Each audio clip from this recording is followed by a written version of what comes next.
What's up everyone and welcome back. So today's video is a topic that is very prevalent in the news and also very much disputed, and that's global warming.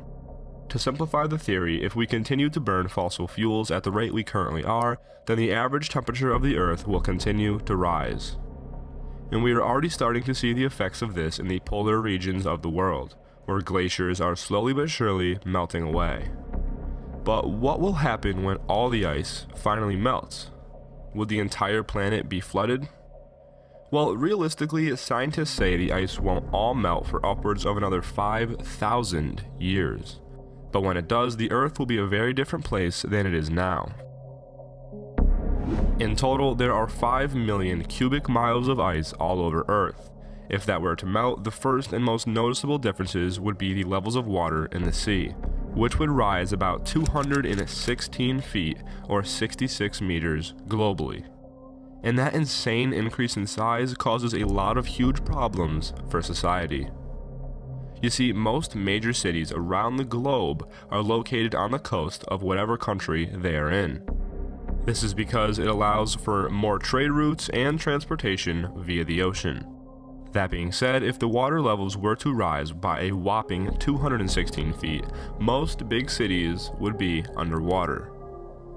Let's start with North America. Here we have cities like New York, Boston, Washington DC, and more right on the ocean. If all the ice melted, you could say goodbye to all three of those, along with the entire East Coast, the whole state of Florida, and the same thing goes for any cities in the Gulf of Mexico. Over on the West Coast, hilly cities such as San Francisco would be nothing more than a scatter of tiny islands, and the Central Valley next to San Francisco would be one giant bay. Down in South America, most of the land lost would be in the northern and southern regions of the continent. The Amazon basin in the north and the Paraguay River basin in the south would become massive inlets of water, wiping out iconic cities such as Buenos Aires, Rio de Janeiro, Georgetown, and more.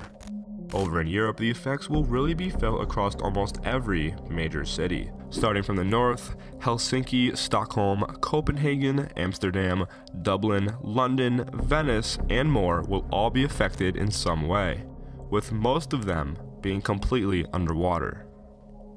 Over in Asia, almost all of its population is living on the coast. Land that is currently inhabited by 600 million people would all be underwater, forcing all of them to migrate further inland.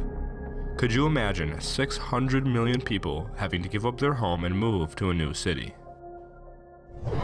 Things down in Australia would be basically the same as everywhere already described, but there is something unique about Australia, and that is it would gain a new, massive inland sea in the southern part of the continent. Pretty cool.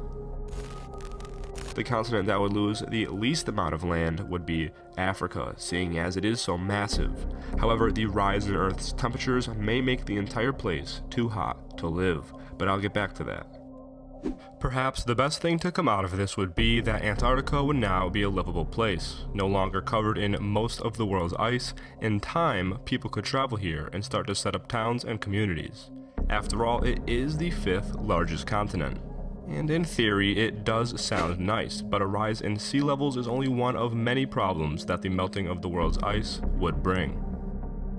As a matter of fact, the rise in sea level wouldn't even be their biggest problem. Currently, the ice helps keep the Earth at an average livable temperature of about 61 degrees Fahrenheit or 16 degrees Celsius. It does this by reflecting a lot of the light from the sun back into space. If all the ice were to melt, then it would be open ocean all around the globe, allowing for a drastic increase in temperature. Some estimates say that the average temperature on Earth could get as high as 80 degrees Fahrenheit or about 27 degrees Celsius, and this is where things turn deadly. For comparison, if the Earth's average temperatures were to rise by as little as 5 degrees Fahrenheit globally, then life would forever change as we know it. Super droughts, mass extinction, powerful hurricanes, increased wildfires, famine, and more are all possible side effects. So it almost goes without saying that human life would severely struggle if there were a 20-degree rise in temperature. Of the last 5 mass extinctions on Earth, 4 of them were caused by climate change produced from greenhouse gas. The only mass extinction that wasn't caused by climate change was the asteroid that killed the dinosaurs. Just let that sink in. One of the most notorious cases happened 252 million years ago. Carbon released into the atmosphere caused the average temperature to rise by a simple 5 degrees. This rise in temperature triggered the release of methane gas in the Arctic, resulting in the death of 97% of life on Earth. So I think it should be clear by now that something needs to be done. Assuming these scientists know what they're talking about, and I believe that they do, then changes need to be made to protect our planet. Even though these major changes in temperature will take hundreds of years to occur, life-threatening increases could happen in just the next 100 years, due to the yearly increases we are already experiencing. And this is a big motivating factor for people like Elon Musk to colonize Mars, their goal being to try and save the human race from extinction. And with the path we are currently headed down, hopefully it happens sooner rather than later. Thanks for watching. So I hope you all enjoyed the video. If you did, make sure to subscribe to see more content similar to this, and drop a like down below. For this video, let's try to hit 2,000 likes. Also, if you want a chance at being featured, leave a comment down below with future video suggestions, and check the description for important links.